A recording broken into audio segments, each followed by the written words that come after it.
It started the way most things do in a marriage that's slowly dying quietly. My husband didn't lie to me with big, dramatic falsehoods. He did it the way you leave a window cracked open in winter, small, gradual, until the whole house is cold and you can't even remember when it got that way. He'd say things like, "I'll be home by 7, and walk in at 10 with his tie loosened and a to-go container from a restaurant he didn't mention. He'd say, "You look tired, babe," instead of "You look beautiful." He'd say, "We'll talk about it later," and later never came. I was 32 years old and already felt like a woman who had been slowly erased.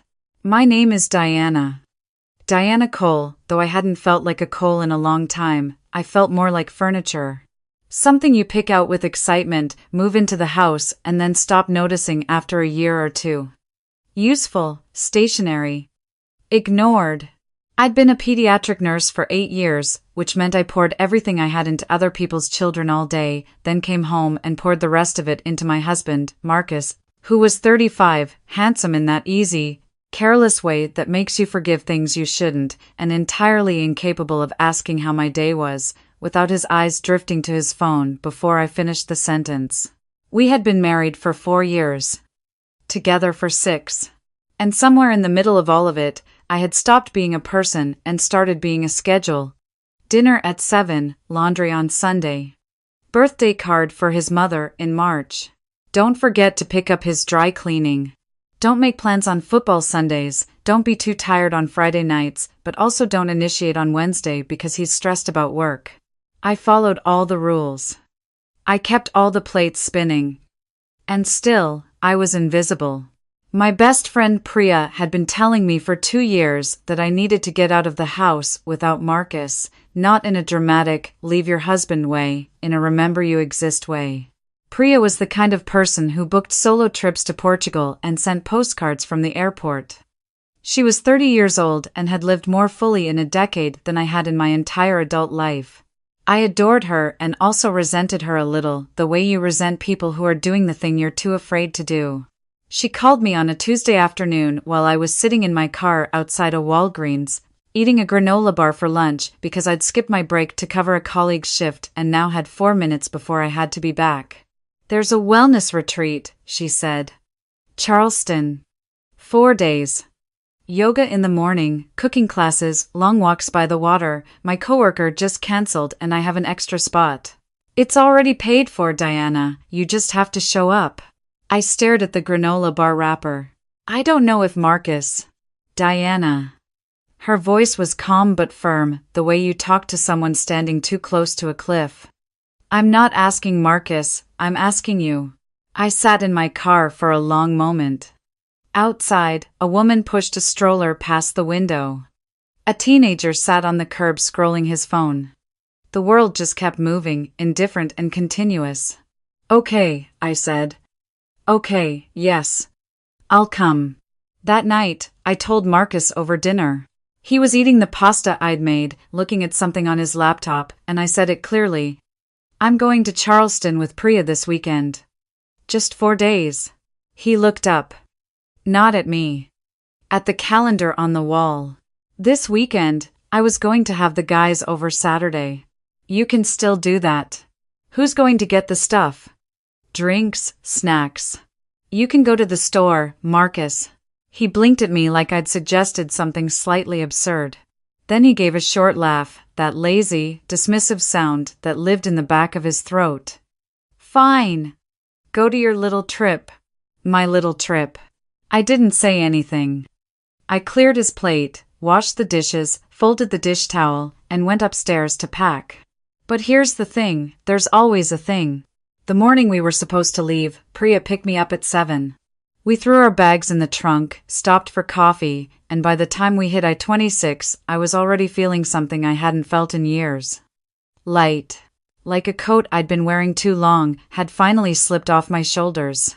We were 40 minutes outside of the city when my hand went into my bag to grab my earphones, and my fingers found nothing where my phone charger should have been. I went still. "What's wrong?" Priya glanced at me. "My charger." I dug through the bag again, methodical, then increasingly frantic. "I left it. It's in the nightstand." And my phone's at 11%. Priya pulled a face. I have mine, but it's a different type. 4 days without a charger in a city I didn't know. No maps, no way to call anyone if something went wrong. The retreat center had a contact number I'd saved nowhere except on that phone. I have to go back, I said. Diana. 20 minutes. I'll be 20 minutes. I'll meet you at the retreat, just text me the address before I lose battery. She pulled over, we switched. I took her car, she called a rideshare, and I turned back toward home. The thing about going home when you're not supposed to be there is that the house feels different, quieter, but also more honest, like it stops performing for you. I pulled into the driveway and noticed Marcus's car was still there, which was odd. He'd said he had an early meeting. I didn't think anything of it. People cancel meetings. I let myself in through the front door. The house smelled like coffee and something else, something faintly sweet, like a candle or a perfume. I moved through the hallway, up the stairs, one hand on the banister, already mentally calculating whether I could make it back to Priya in time to not feel like I'd derailed the whole morning. The bedroom door was open. I reached around the frame, grabbed the charger from the nightstand without even fully entering the room, and was about to turn back when I heard it. Marcus's voice, coming from the bathroom. The door half open. He was on the phone. She just left, he was saying. The tone was different from any voice he used with me. Loose, warm, laughing. Yeah, finally. Dragged her little overnight bag out of here like she was going off to summer camp. You know how she is. I froze. A woman's voice on the other end, too low to make out words, but the rhythm of it was easy, comfortable. The sound of two people who speak often. Honestly, Marcus laughed. A little relief. I love her, but you know how exhausting it gets. Like living with someone who wants a gold star for every little thing she does. A pause. His voice dropped into something softer, more private. I miss you. 3 days is too long. Come over tonight. I don't know how long I stood there. The charger was in my hand. The hallway was silent, except for the low murmur of his voice, still talking, saying things I stopped processing because the blood in my ears was too loud. What I remember clearly is one specific sentence, laughed out like it was nothing, like it weighed nothing at all. She works herself half to death and still acts surprised when she's not enough. Some people are just built like that. Some people are just built like that. I backed away from the door the way you back away from something that might bite if it hears you move. 1 step, 2, down the stairs, out the front door, into Priya's car. My hands did not shake. That surprised me more than anything. I'd expected to shake. Instead, I felt strangely still. Like a lake right after a stone has been thrown in, when the rings have spread all the way to the edge and the surface has gone flat again. I texted Priya the 3 words I could manage. I'm on my way. Then I drove. I didn't cry on I-26. I didn't cry when I pulled up to the retreat center, a converted plantation house with white columns and Spanish moss and window boxes full of something that smelled like lavender. I didn't cry when Priya opened the car door and took one look at my face and said, quietly, what happened? I just said, later. Tell me later what to do about it. Right now, I just need to be here. She held my hand for a moment. Then she picked up my bag, put her arm around my shoulders, and walked me inside. The retreat was 30 women, mostly in their 30s and 40s, there for different reasons, burnout, grief, transitions, or just the vague and specific hunger to feel like a full human being again.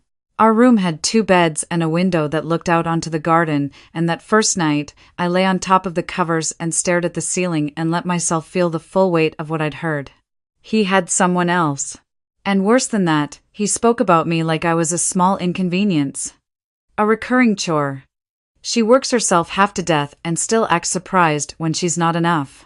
Like my effort was a personality flaw. Like the fact that I tried, really tried, for years, quietly, without asking for anything in return was somehow embarrassing. I was embarrassed on his behalf and furious at myself for feeling it. Priya sat on the edge of my bed and let me talk. She didn't fill the silences. She didn't hand me a plan, she just listened, which was more than I had been given in a long time. You don't have to decide anything tonight, she said eventually. I know. But I want to ask you something. She paused. When was the last time you did something just for yourself? Not for him, not for a patient, not because someone needed you, just because you wanted to. I opened my mouth to answer. And I couldn't. That stopped me cold. Not the question itself, but the fact that I had to reach back years past 30, past 28, past my wedding day, past nursing school, to find a single clear memory of choosing myself. It was there, somewhere, buried under 6 years of being someone's partner, someone's caretaker, someone's background music. I used to draw, I said finally. In college. Portraits, mostly. I used to fill whole sketchbooks. Priya nodded. What happened to them? They're in a box in the garage. Marcus said they were taking up space in the closet. She didn't say anything, she didn't have to. The next morning I woke before everyone else and sat on the porch of the retreat house with a cup of coffee while the garden came into focus in the early light. A hummingbird circled the lavender. The air was warm and faintly damp, the way southern mornings are, like the whole world is still half asleep and hasn't remembered to be difficult yet. A woman came out and settled into the chair beside me. She was maybe 40, with her hair in a loose braid and a coffee cup that said nevertheless in small letters. She nodded at me without making it a conversation. We sat in silence for 10 minutes, which felt extraordinary. Comfortable silence with a stranger. I couldn't remember the last time I'd had comfortable silence with Marcus. Her name was Renata. She was a landscape architect from Atlanta, there, because she'd closed her own firm the previous year after her business partner had taken credit for work she'd spent 3 years building. She was not angry about it anymore, she said. She was something better. She was clear. I stopped waiting for him to apologize, she said over breakfast.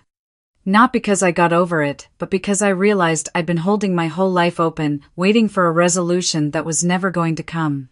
Like leaving a door ajar in case someone walks back through. And meanwhile, all the heat was escaping. I thought about that image for the rest of the day. My phone buzzed twice. Marcus. The first message, can you remind me where we keep the extra paper towels? The second, 2 hours later. Guys are coming at 6. Did you get chips? No, how are you? No, hope you're having a good time, just. Where is the thing I need? Did you prepare for my plans? I put my phone face down on the yoga mat and breathed. That afternoon, the retreat organized a walk along the Battery, the old promenade by the harbor. We went in a loose group, some people paired off, some alone. I walked beside Priya for a while, then drifted, comfortable in my own pace for the first time in years. I stopped at the railing and looked out at the water. The harbor was wide and steel gray in the afternoon light, boats moving in the distance, pelicans cutting low above the surface. I thought about the sketchbooks in the garage. I thought about Marcus's voice, she's just built like that. And I thought, slowly, carefully, like testing the weight of a floorboard before trusting it, what if I'm not? What if I was never built like that? What if being built like that was something that happened to me, incrementally, over 6 years of being loved in a way that asked everything and offered very little back? What if I had simply bent so often in one direction that I had forgotten how to stand straight? By the third day, I had barely thought about Marcus at all. That surprised me. I had expected the guilt, the second-guessing, the reflexive urge to call and check in and smooth things over. Instead, I felt something calmer and more honest. I did not miss him. I missed the idea of a husband. I missed the version of our life I had believed we were building. But him specifically, his weight in the bed, his voice filling the apartment, his needs arranged in a queue every morning, I did not miss it. That was its own kind of answer. On the last evening, the retreat hosted an open dinner in the garden, long tables under string lights, food passed family style, the kind of meal that lasts for hours because no one wants it to end. I sat between Priya and Renata, and across from me was a woman named Sylvie, who had driven down from Charlotte alone after her youngest left for college, and she realized she didn't know a single thing about what she liked to eat for dinner when no one else was there to have an opinion. We talked until the candles burned low. About work, about choices, about the strange specific weight of being a woman who takes care of things and rarely gets taken care of in return. At one point, Sylvie said something I wrote down on a cocktail napkin and still have. The most radical thing I ever did was admit I was tired. Not tired of specific things, just tired. And that tired deserved to be taken seriously. I drove back to the city on Sunday morning with Priya in the passenger seat. She was asleep by the time we hit the highway, her head tipped against the window, and I drove in silence with the windows cracked and the early sun cutting sideways through the trees. I knew what I was going to do. Not because I was angry, though I was. Not entirely. I was something more resolute than angry. I was clear, and Renata had been right that it was better. Marcus was in the kitchen when I got home, still in his sweats, scrolling on his phone. He looked up when I came in and his expression did the thing it always did. A quick calculation, reading my mood, deciding whether he needed to be charming or dismissive. "Hey," he said. "Good trip?" I set my bag down. I didn't answer right away. I looked at him, really looked, and tried to find the man I had married. He was still handsome. Still at ease in the way that had first attracted me, that loose, unhurried confidence. But standing there watching him scroll back to his phone before I'd even answered the question, I understood something I should have understood a long time ago. He didn't see me. He had never really seen me. Not in the way that mattered. "We need to talk," I said. He put his phone down, which was more attention than I usually got. "Okay." I came back for my charger on Friday morning. I said it plainly, without drama, the way you read a diagnosis out loud. "I heard you on the phone." Something moved across his face, a flicker. He recovered quickly. "Diana, you don't have to explain it. I'm not going to stand here and list everything I heard and watch you talk your way around it. I'm past that." I sat down across from him at the kitchen table. "I want a divorce." "You're not serious." "I am. Diana. You're upset. You had a trip with your friends and you came home and you're—" "I'm clear," I said. The word felt clean in my mouth. For the first time in a long time, I'm very clear. He tried several things after that.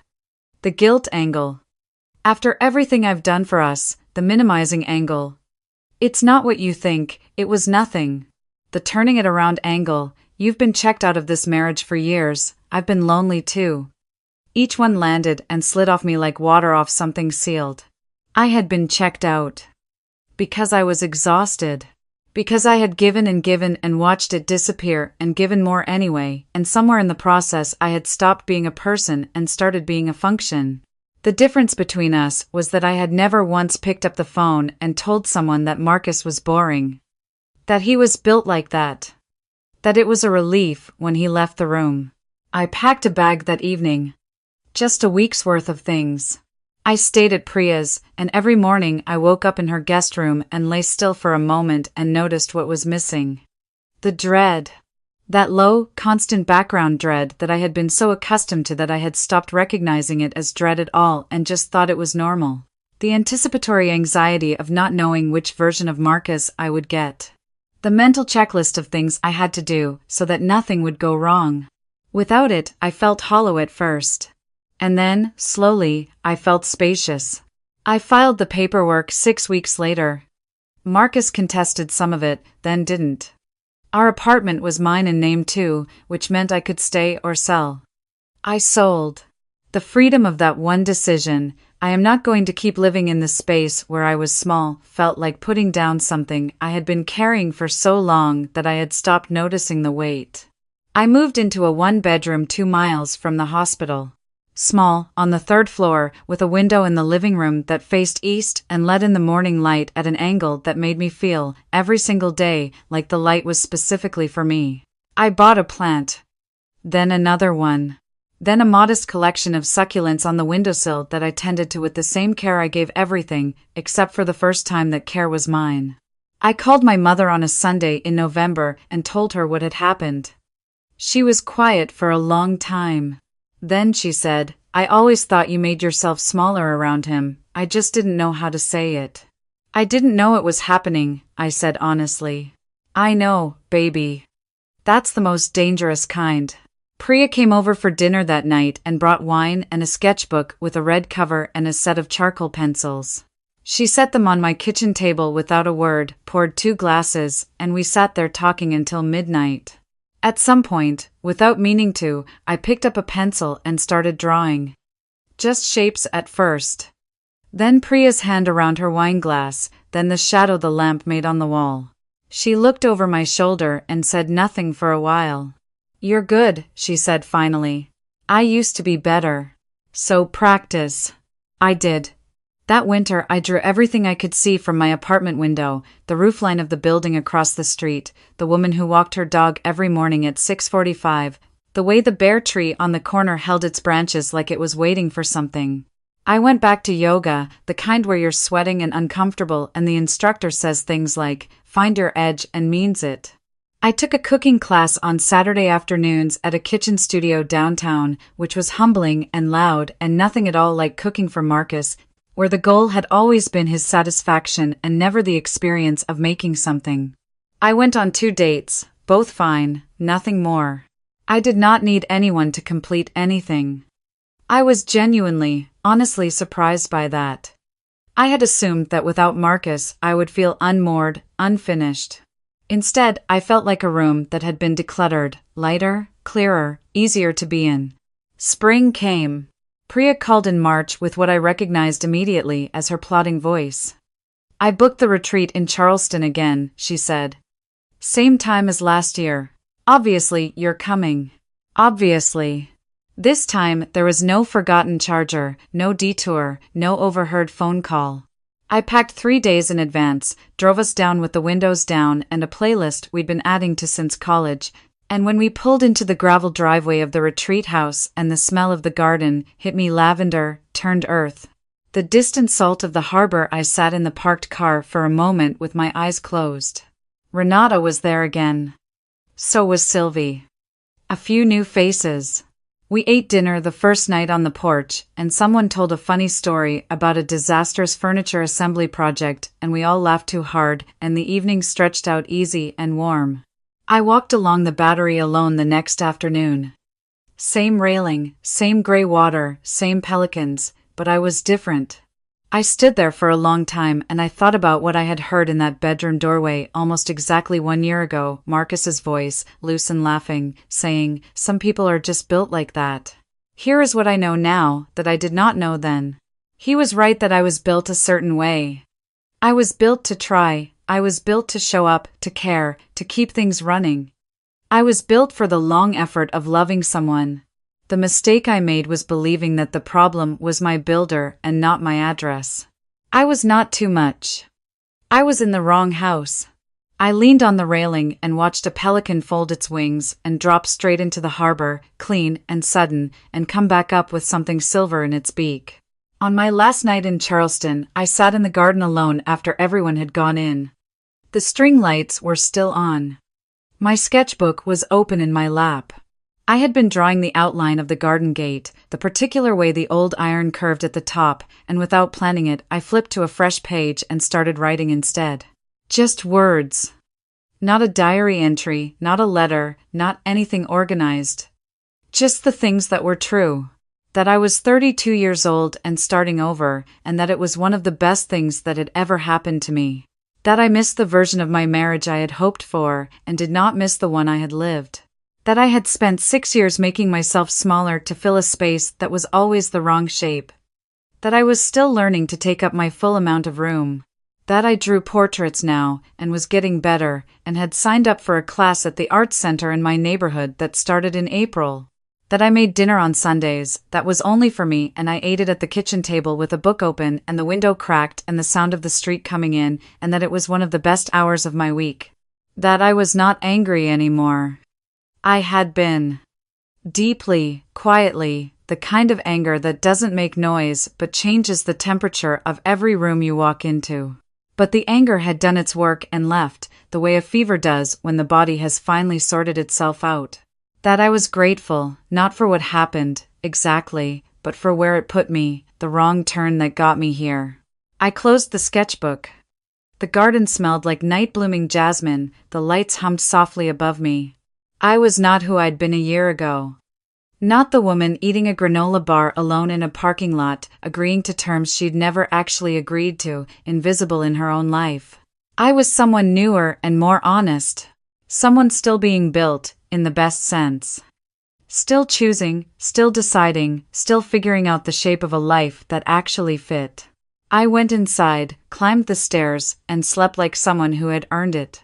And in the morning, when the hummingbird came back to the lavender outside the window, I watched it for a long time before I reached for my phone. Some things deserve to be witnessed without documentation, without recording, without immediately becoming content or evidence or a message to someone else. Some things deserve to just be yours. This was mine. I was 32 years old, and I had the rest of my life to use it.